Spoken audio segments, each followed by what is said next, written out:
There are moments in history that don't make the highlight reel. Moments that don't get the movie treatment, don't get the museum exhibit, don't get the chapter heading in the textbook. Moments that happened in rooms that have since been demolished. Between men whose names you've never heard.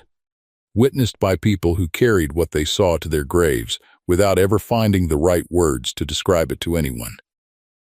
And then there are moments that happened in front of exactly the right person, a person whose reaction was so immediate, so visceral, so perfectly and terrifyingly calibrated to the gravity of what they had just witnessed, that the moment itself became something larger than a moment. It became a statement. It became a reckoning. It became the kind of story that gets passed down through the ranks, whispered in barracks and officers' messes and military history seminars, growing slightly in the telling each time but never losing the essential, irreducible truth at its core. This is one of those moments. The year is 1945. The war in Europe is either just ending or has just ended, depending on the exact date we are talking about. And American forces are doing something that no one had quite prepared them for, moving through the ruins of a civilization and trying to figure out what to do with the pieces. And among those pieces, scattered across the defeated landscape of the Third Reich like shrapnel from an explosion that had been building for 12 years, were the scientists, the German scientists. Some of the most brilliant, most educated, most technically accomplished human minds of the 20th century, men who had made genuine, world-altering contributions to physics, to chemistry, to medicine, to engineering, and who had spent the preceding decade placing those brilliant minds in service of one of the most morally catastrophic ideological projects in the history of the human species. Some of them were being actively hunted by American intelligence, operatives running a classified program that would eventually become known as Operation Paperclip, a program whose explicit goal was to extract German scientific talent from the wreckage of the Reich and bring it to the United States before the Soviets could get their hands on it. A program that would, in the years and decades that followed, produce enormous and genuinely world-changing results, including, not incidentally, the rocket technology that would eventually put American astronauts on the moon. But that is a story for another day. Because right now, in this moment, we are not talking about the scientists who were being carefully courted and diplomatically handled and strategically valued for their future usefulness. We are talking about a different kind of encounter entirely. We are talking about what happened when a German scientist, educated, credentialed, carrying the full weight of his academic and professional authority like armor, sat across from George S. Patton, and with the calm, measured, utterly unself-aware confidence of a man who had spent years operating inside a system where his worldview was not just accepted, but institutionalized and celebrated, began explaining, in careful academic language, why the racial theories that had underpinned the entire ideological architecture of the Nazi state were not propaganda, were not politics, were not the manufactured justifications of a totalitarian regime seeking to dehumanize the people it intended to destroy, but were, in his professional and scientific opinion, demonstrable, verifiable, peer-reviewed fact. He said racial theory was scientific fact. To George Patton. In 1945, in the ruins of the country that had just murdered 6 million Jewish people and millions of others, Roma, disabled people, Soviet prisoners of war, political dissidents, homosexuals on the basis of exactly that theory.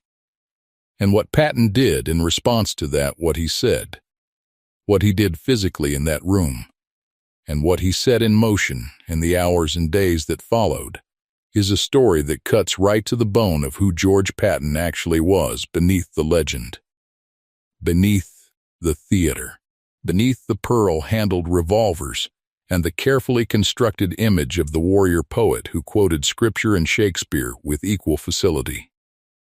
Because here is the complicated truth about George Patton that history has never quite been able to package cleanly. He was a man of enormous contradictions. A man who could display breathtaking moral clarity in one moment and breathtaking moral blindness in the next.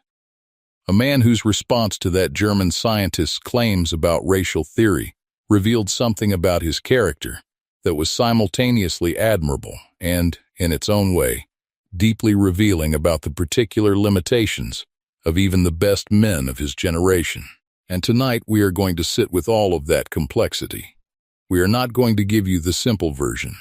We are not going to give you the Hollywood version.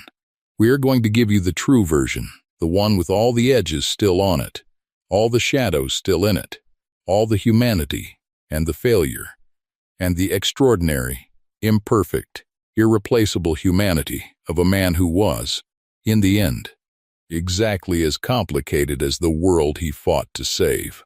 But before we go there, I need to know who is in the room with me right now. Drop your location in the comments below, your city, your state, wherever in this wide world you are watching from. Because the community we are building on this channel is something real and something special. And I want to know who is here. And if this is your first time finding this channel, welcome, genuinely, because you just found the place where history gets told the way it deserves to be told. Hit that subscribe button right now because we do this every single week and you do not want to miss what's coming. Like this video if you are already feeling the weight of this story settling on you, and tell me in the comments, what do you know about the German scientific establishment's role in the Holocaust? Because most people, even serious history fans, don't fully understand how deep that collaboration went, how credentialed and institutionalized and academically legitimized Nazi racial theory was before the war tore the mask off it. Give me your thoughts. Give me your reactions. And let's go, because this story is about to go somewhere that is going to make you feel things that are very hard to name, but very impossible to ignore. Let's set the stage. Let's understand exactly what kind of world George Patton walked into when he came face to face with this German scientist. And let's understand something about the science, or rather the catastrophic, murderous pseudoscience that this man was defending. Because you cannot understand Patton's response without understanding what he was responding to. And what he was responding to was something that had been building in the heart of European scientific culture for decades before Adolf Hitler ever set foot on a political stage. Here is something that most Americans genuinely do not know, and it is something that, once you know it, fundamentally changes the way you understand how the Holocaust was possible, how it was not just carried out but rationalized, institutionalized, academically defended, and professionally administered by educated men with university degrees and laboratory credentials and peer-reviewed publications to their names. The Nazi racial state did not emerge from a vacuum. It did not spring fully formed from the fevered imagination of one failed Austrian painter turned political demagogue. It grew deliberately, systematically, over decades from a body of scientific thought that had been developing in Europe and, critically, in the United States as well, since the latter half of the 19th century.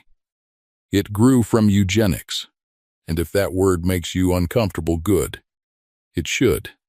Because eugenics was not a fringe movement. It was not the province of cranks and crackpots operating on the margins of respectable society. In the late 19th and early 20th centuries, eugenics, the idea that human populations could and should be scientifically managed to encourage the reproduction of supposedly desirable traits and discourage or prevent the reproduction of supposedly undesirable ones, was mainstream. It was taught in universities. It was funded by some of the most prestigious scientific and philanthropic institutions in the world.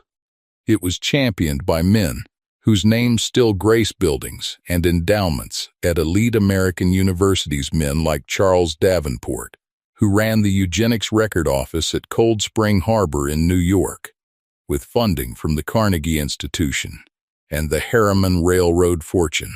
It was written into American law through the forced sterilization statutes that 33 states had passed by the 1930 statutes that the Supreme Court of the United States upheld in the 1927 case of Buck v. Bell, in a majority opinion written by the legendary Justice Oliver Wendell Holmes that contained the line, still sitting in American legal history like a piece of shrapnel that was never fully removed, that 3 generations of imbeciles are enough. The Nazis knew about American eugenics. They studied it. They cited it. When the architects of the Third Reich's racial laws were constructing their legal framework for the persecution and eventual extermination of Jewish people and other groups they had designated as racially inferior, they looked at American immigration restriction laws and American forced sterilization statutes as models, as precedents, as proof that what they were doing had international scientific and legal legitimacy. And the German scientific establishment, the universities, the research institutes, the medical schools, the anthropology departments embraced racial science with a thoroughness and an institutional commitment that went far beyond what even the most ardent American eugenicists had managed. By the time the Nazi Party came to power in 1933, racial hygiene, Rassenhygiene, was an established academic discipline in Germany, with its own journals, its own professorships, its own research institutes, its own career tracks for ambitious young scientists who understood which way the ideological wind was blowing and adjusted their research programs accordingly. Men with genuine scientific credentials, men who had done real, legitimate work in genetics and anthropology and medicine before the Nazi period, retrofitted their expertise to serve the ideological requirements of the regime. They produced studies, they published papers, they testified before government committees, they provided the academic scaffolding that the regime needed to present its murderous racial policies not as the political choices of a totalitarian government, but as the scientifically inevitable conclusions of objective, dispassionate, peer-reviewed research. This is the world that produced the man who sat across from George Patton in 1945.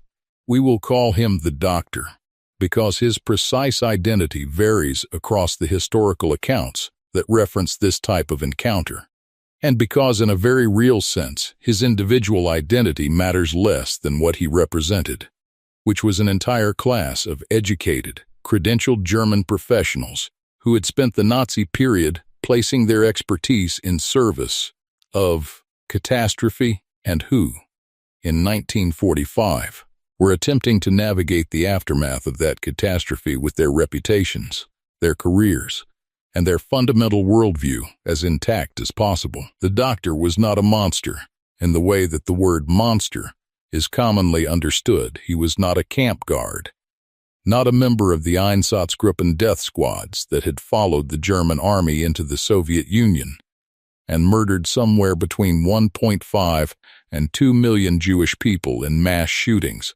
before the death camps were even fully operational. He was something in certain ways more disturbing than that he was an intellectual, a man who had given the monsters their arguments, who had dressed their impulses in the language of science and given them the credibility of academic authority, who had sat in well-heated offices and written papers and attended conferences while the conclusions of his research were being implemented in ways that produced mountains of corpses across occupied Europe. And now, in the spring or summer of 1945, the exact timing placing this encounter in the chaotic, volatile period.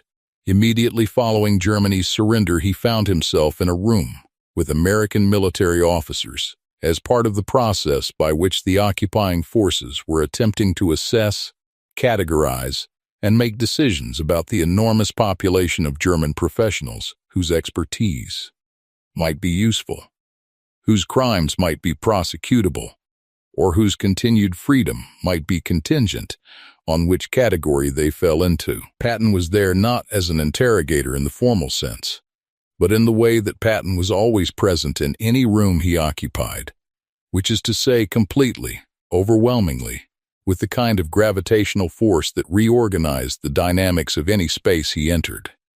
He had been briefed on the Doctor. He knew the general shape of the man's work and his wartime activities. And he sat as he had sat across from that Soviet officer, as he had sat across from that German general who dismissed American military contributions with those pale eyes and that deceptive stillness. Listening, the doctor spoke through an interpreter, though his English was apparently serviceable if not fluent. And what he said, what he laid out with the organized, methodical precision of a man presenting a research paper to a faculty committee, rather than defending his life's work to the occupying general of a victorious army, was a defense of racial science that was, in its own perverse way, comprehensively constructed. He talked about population genetics. He talked about measurable physiological differences between population groups. He cited studies, German studies, but also, with a particular kind of audacity, American studies, the eugenics research from Cold Spring Harbor and elsewhere that formed part of the international scientific foundation upon which German racial theory had built itself.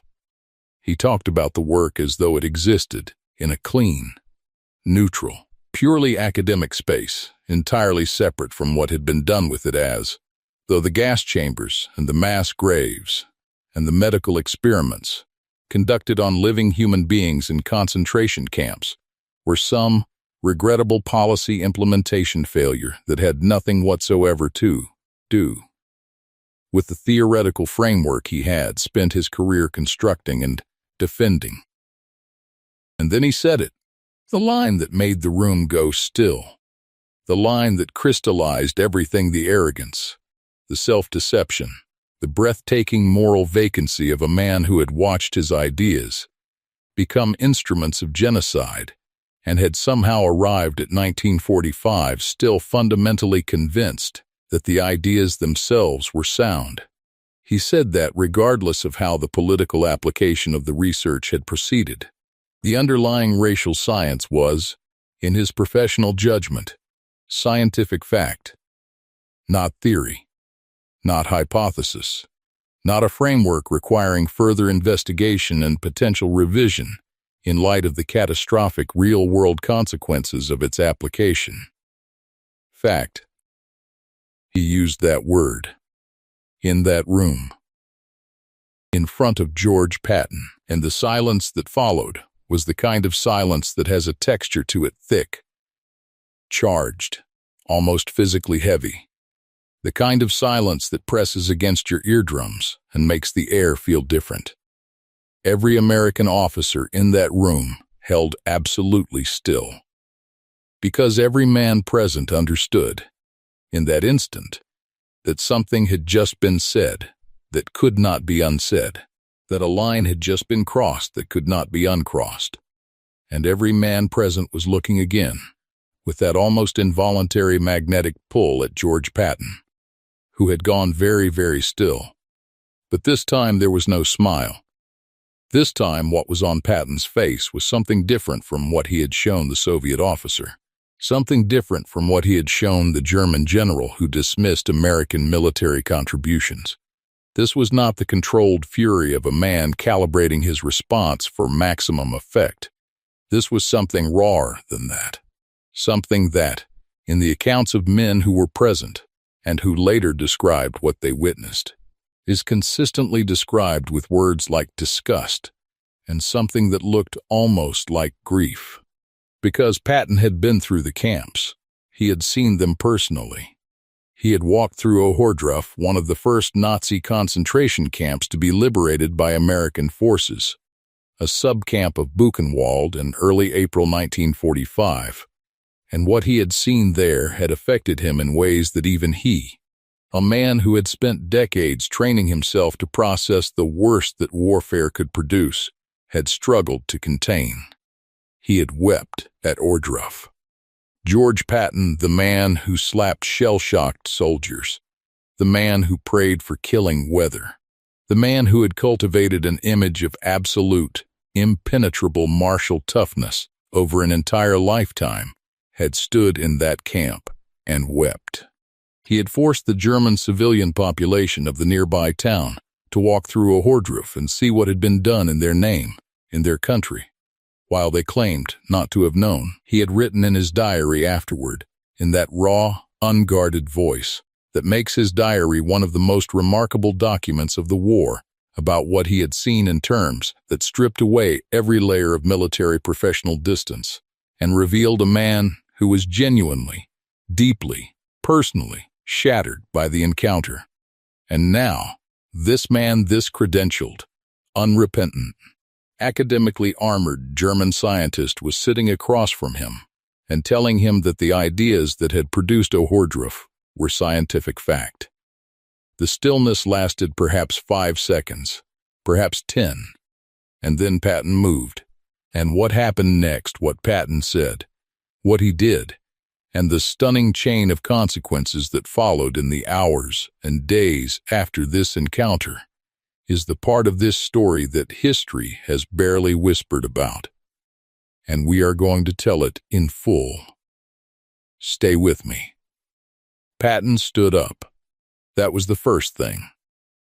Not dramatically, not with the theatrical flourish of a man performing for an audience. He simply rose from his chair with the deliberate, controlled physicality of a man who has decided that whatever conversation was happening in this room in a seated position is now over, and whatever happens next is going to happen on his terms, on his feet, in his space.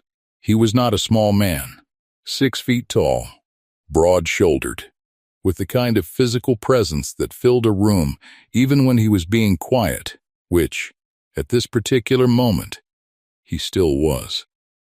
Still quiet, still that terrifying, loaded stillness that the men who served under him had learned to read like a weather system, understanding that the pressure drop that preceded the storm was in many ways more frightening than the storm itself. He walked around the table, slowly, not rushing. The interpreter, a young American officer, whose job on most days was a technical linguistic exercise, and who today found himself standing in the middle of something he had absolutely no training for, pressed himself slightly backward. An involuntary physical reaction to the energy that was moving through the room like a current.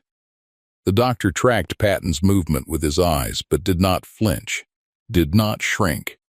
And that particular brand of academic arrogance, that professional self-possession that allowed this man to sit in this room in 1945 and still believe so completely in the fortress of his own credentials and his own ideology that he did not recognize the danger he was in, that may have been what finally, fully, completely lit the fuse. Patton stopped when he was close enough that the doctor would have had to tilt his head back slightly to maintain eye contact. And he looked down at this man, this educated, credentialed, unrepentant architect of intellectual genocide for a long moment, without saying anything at all. And then he spoke. And what came out of George Patton's mouth in that moment was not the polished, historically quotable Patton of the famous speeches. It was not the Patton of the Third Army Address, with its carefully constructed bravado and its crowd-working theatricality. It was something older and angrier and more fundamental than any of that. He told the doctor in accounts of this exchange, pieced together from the recollections of officers who were present and from the broader documentary record of Patton's behavior and statements during this period, are consistent in their essential substance, if variable in their precise wording, that he had been to Ohrdruf. He said it like that, flat, direct, 4 words carrying the weight of everything he had seen and smelled and felt in that camp in early April. Everything that had broken through even his heavily armored soldier's exterior and made him weep in front of his men. He said he had walked through those barracks. He said he had seen the dead, the stacked, skeletal, barely human dead. People who had been systematically starved and worked and beaten into something that no longer looked like what human beings are supposed to look like. People who had been processed through a machine of destruction that had been designed, built, and operated on the basis of exactly the kind of scientific fact that this man had just finished explaining to him. He said he had made the German civilians from the nearby town walk through that camp. He said he had watched those civilians, ordinary German men and women, who had spent the war claiming ignorance of what was happening a few miles from their homes, walk through Ohrdruf and see what their ignorance, willing or otherwise, had permitted. And he said that every single thing that civilian population had seen in that camp, every body, every barracks, every piece of the industrial apparatus of murder that the SS had not quite managed to dismantle before the Americans arrived, every single piece of it had a direct, unbroken, completely traceable line back to the kind of thinking that this doctor had just described to him as scientific fact. He said it without shouting. He said it with a precision and a weight that shouting could not have achieved. Because shouting can be dismissed. Shouting is emotion. Shouting is the response of a man who has been destabilized. What Patton was doing was not shouting. It was pronouncing. It was the voice of a man who has seen the end result of an idea and is now standing in front of the man who helped build that idea and refusing with every fiber of his considerable being to allow the distance between theory and consequence to exist in this room for one more second. And then he said something that has been quoted in various forms across the historical record of this period, and that cuts even now, 8 decades later, with the clean, sharp edge of absolute truth. He told the doctor that science is not what you measure. Science is what you do with what you measure. And what Germany had done with what its scientists had measured had produced Ohrdruf, had produced Auschwitz, had produced Bergen-Belsen and Treblinka, and Sobibor, and Chelmno, and the Einsatzgruppen, and the mobile killing units, and the mass graves in the forests of occupied Poland, and Ukraine, and Belarus, had produced 6 million murdered Jewish people, and millions of others, and that any science, any body of research, any academic, any peer-reviewed theoretical construct that produced those results as its real-world application was not science. It was murder with a diploma. He used those words, murder with a diploma. And the doctor, that fortress of academic self-possession, that man who had maintained his composure through everything up to this point, went pale. Not just the pale of embarrassment or social discomfort, the pale of a man who has, perhaps for the first time, been forced to stand in the same room as the full, unmediated, completely undiplomatic truth of what his life's work had contributed to, delivered by a man who had personally witnessed the physical evidence of that contribution, and who was not going to allow the usual academic buffer zone of abstraction and theoretical language to provide shelter whatsoever. But here is where the story gets complicated. Here is where it gets genuinely, uncomfortably, importantly complicated in a way that simple hero narratives cannot contain. Because Patton's response to the doctor that devastating, morally clear, absolutely correct demolition of racial pseudoscience in the ruins of the country that had weaponized it existed in the same in the same period, in the same diary, in the same set of documented statements, alongside things that were themselves deeply troubling. Patton was not free of prejudice, not even close. His diary from this period contains statements about Jewish displaced persons in the occupation zone that are, by any honest reading, anti-Semitic. He wrote about Jewish survivors of the concentration camps in language that reflected the casual, unreflective bigotry of his class and generation, rather than the moral clarity he had displayed at Ohrdruf. He made statements to Eisenhower and others about the denazification process that revealed a man who could distinguish between the murderous, industrial application of Nazi racial theory and the social reality of the people it had targeted, and somehow still fail to fully make the human connection between the two. He was, in other words, a man who could weep at Ohrdruf and condemn racial pseudoscience with magnificent fury, and still carry within himself the quieter, less examined prejudices that were the cultural water his generation had swum in their entire lives. And this is not a comfortable thing to say about a man we are in many ways celebrating in this story. It is not a comfortable thing to hold alongside the image of Patton standing over that doctor and delivering his verdict on murder with a diploma. But it is the truth. And the truth of George Patton, the full, complicated, unresolved, irreducibly human truth of him, is more interesting and more important and more instructive than any simplified version could ever be. Because what Patton's response to that German scientist tells us is not that he was a perfect moral act. It tells us something more nuanced and more valuable than that. It tells us that moral clarity is not a character trait that exists in clean, consistent, total form in any human being. It comes in flashes. It comes in moments. It comes when the evidence is undeniable and physical and standing right in front of you in the form of stacked bodies in a liberated concentration camp, and it can coexist uncomfortably, contradictorily, in ways that resist easy resolution, with blind spots and prejudices and failures of empathy that the same person carries in other compartments of their mind and heart. Patton saw the horror of what racial theory had produced.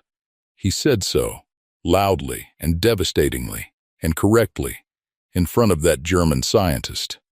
And he also failed, in other moments, and in other ways, to fully extend the moral logic of that clarity to its complete human conclusion. He was not a hypocrite in the simple sense. He was something more complicated, a man whose moral vision was genuine but incomplete, powerful but uneven, capable of extraordinary clarity in some directions and extraordinary blindness in others, and understanding that sitting with that complexity rather than resolving it too quickly in either direction is, I would argue, one of the most important things we can do with military history. Because the temptation is always to sort these men into clean categories: hero or villain, right or wrong, worth celebrating or worth condemning. But the men who actually shaped history, the men who were present at the hinge points, the moments when everything could have gone one way or another, were almost never that simple. They were almost always this complicated. After the encounter with the doctor, Patton did something that went beyond the verbal confrontation in that room. He issued specific, documented orders regarding the handling of German scientists and academics in his occupation zone whose wartime activities included participation in racial research programs, orders that were notably more aggressive in terms of accountability and investigation than what was being applied in some other Allied occupation zones. He pushed, within the limits of his authority and against the resistance of the competing priorities of the occupation administration, for a more rigorous accounting of how German academic and scientific institutions had collaborated with the racial state. He was not entirely successful. The competing pressure of Operation Paperclip, the desperate race to extract German scientific talent before the Soviets got it, meant that accountability was constantly being traded against utility, and the scales did not always tip in favor of justice. Some of the men whose work had provided intellectual cover for the Holocaust ended their lives as respected researchers in American universities and government laboratories. That is a fact that sits in American history like a splinter that was never fully removed, and it sits there in part because the urgency of the Cold War overwhelmed the moral clarity of the immediate post-war reckoning in ways that have never been fully resolved or fully reckoned with. But in that room, in that moment, with that doctor sitting pale and silent across from him, Patton got it right, devastatingly, completely, unforgettably right. Murder with a diploma. 8 decades later, those 4 words still cut. They still matter. They still name something true about what happens when human intelligence is uncoupled from human conscience and pointed in the direction of ideology. They still stand as a warning, not just about Nazi Germany, not just about the specific catastrophe of the Holocaust, but about the permanent, recurring, never fully defeated human capacity to dress the worst impulses in the language of legitimacy and call them fact. Patton saw that. In that room, in that moment, he saw it with a clarity that transcended his own limitations and failures and blind spots, and he said it out loud, in the ruins of the country that had proved it, to the face of a man who had helped build it. That is the story. That is what Patton did. And the question it leaves us with, the question that I want you to sit with and bring into the comments and debate with this community, is this. When we talk about moral courage, when we talk about the willingness to stand in front of something wrong and name it correctly regardless of the social or professional or personal cost, how do we hold that alongside the reality that even the men who display that courage most dramatically are also, always, imperfect? How do we honor the moment without sanitizing the man? How do we learn from the clarity without pretending the blind spots don't exist? Drop that in the comments. I genuinely want to know what you think. And if this story moved you, if it made you feel something real, something complicated, something that's going to stay with you past the end of this video, share it. Put it in front of someone who needs to hear it, because this is what history is supposed to do.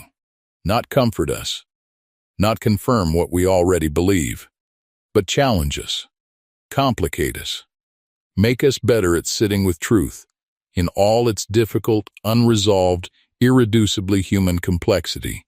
That is what we do here, every single week, and we are just getting started.